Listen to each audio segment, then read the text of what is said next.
Welcome back to the channel. This is Proud Masculine.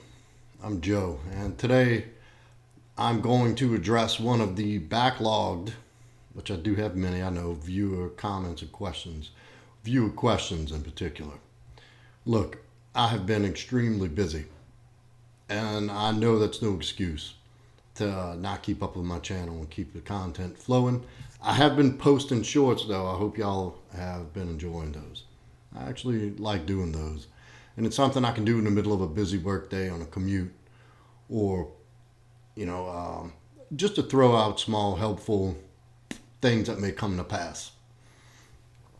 But anyway, moving right along, I do have quite a few viewer questions that are left in the comments. And first, let me say thank you for the participation and the questions. Warms my heart to be able to answer questions directly, and it's a huge help. It kind of tells me what do y'all need out there, like what are y'all looking for, what answers are y'all looking for. And I've done a quick short about not arguing with a woman. It was more about your girl, and your relationship, or your wife, what have you. But yeah, let me read the question and then I can tell you how it applies. It's from Fabio Andrioli, who I do believe is a long-time subscriber. Thank you.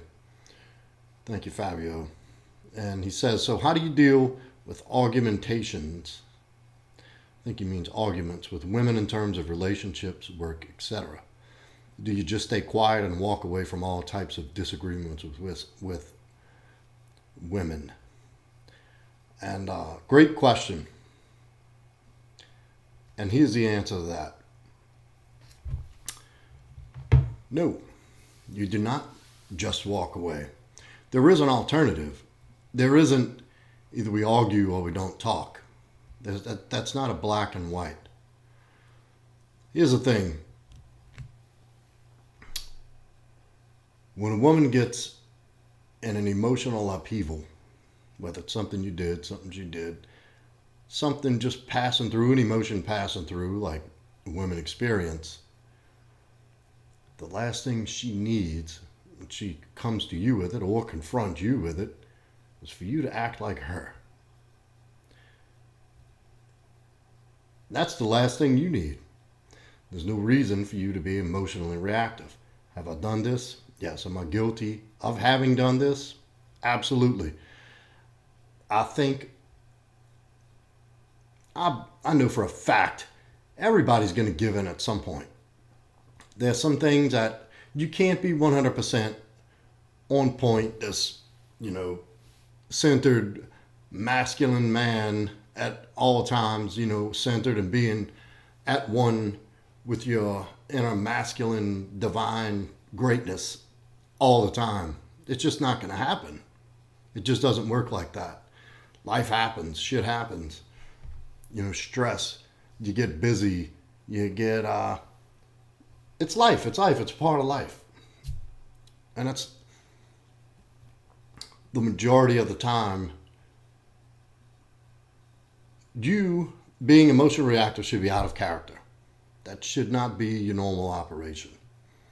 That shouldn't be your normal mode, is emotionally charged, reactive, what do they call that?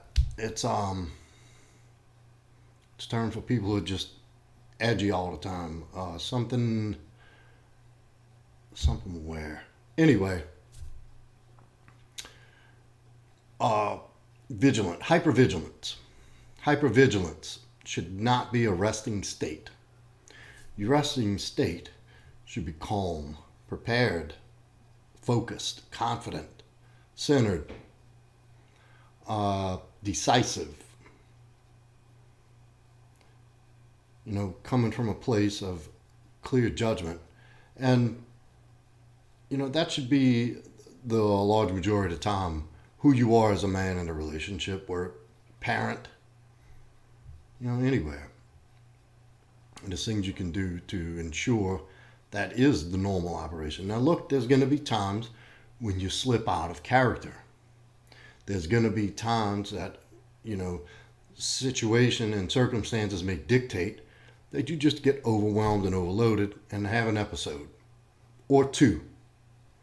The important thing is that you recognize it, you take accountability, and you take corrective action. And if it doesn't happen too often, it should be overlooked. Anyway, I digress. Back to the question, and the answer is no. You don't just absolutely ignore. And here's the thing: when it comes to relationships, even if it's a disagreement at work, there is alternatives to an argument. There is an alternative. It's not black and white. It's not a binary, on or off. There's nuance. There's a gray area, and that is through. It's really simple. If something's coming up that needs to be addressed, and it seems like it has the potential to be an argument, and look, also along with not being on point, on top of your game 100% of the time. If you're in a relationship, friendship, business, parental, with your children, romantic relationship, any type of relationship that involves two human beings, there are gonna come times when you argue. There are gonna be times when you are arguing. It's impossible to go through long stretches with the human element involved, which is two people, which also brings in imperfections and flaws into the equation. There's going to be arguments. It doesn't have to be completely, toxic and degrading and an opportunity to really beat the piss out of each other and shame and guilt and degrade and name call and this really nasty dynamic. To make it heated, and that can be, and I typically expect as out of men that you be the one to be like, hey, look, this has gotten out of hand. This is no longer about the issue at hand. This is now about me versus you and you versus me. We're just trying to be understood now, and it's getting out of hand. Why don't we take a step back and revisit this? We'll let cooler heads prevail. Why don't we come back to the table on this, and we can have a mature and loving conversation. I'd love to hear what you have to say, and I want to completely understand you and give you my full attention. And right now, that's just not happening. And that can happen. That's a healthy resolution immediately to the situation. So you'd apply that same, I don't know what you call it, strategy, tactic, reaction. It sounds healthy to me. When I've done it in the past, it's worked. It's a way better result than having a knockdown, drag-out fight where you walk away with more resentment and contempt for the person, holding on to it for the next thing that sets off, and just adding to that bag of shit, that baggage that comes along with behaving like that. So, and that's the same way you're going to handle a potential argument if something should come up. Like, look, I don't want to fight. I don't want to argue. At some point in the relationship, there should have been a conversation about, look, when things come up, this is the tone of voice we use. And there's always going to be this understanding that we could talk about anything. There's nothing off limits. We can have any uncomfortable conversation we need to have, no matter how uncomfortable it is. If it needs to be said, let's say it. Let's get it out in the open. And if the situation arises to where it looks like it's going to turn into an argument, you can say, look, I don't want to fight. I'm not going to fight. I'm not going to participate in that. But here's what I will do.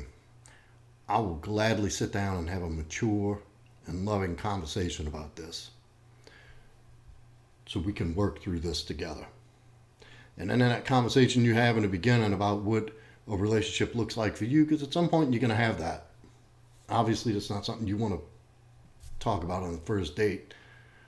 But as you grow closer, there's a conversation that's going to have to be had about boundaries and expectations, and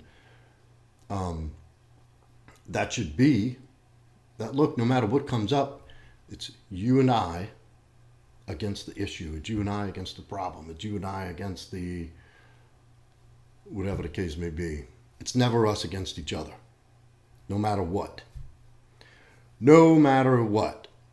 So, having had that conversation, or if you didn't have it, now's a good time. That can be said. Remember, we talked about this. It's you and me against the problem. So why don't we take a step back? We'll come back, and I'll be glad to work together and work through this and resolve this. And there you go. Same thing at work, in a work environment. Because I know when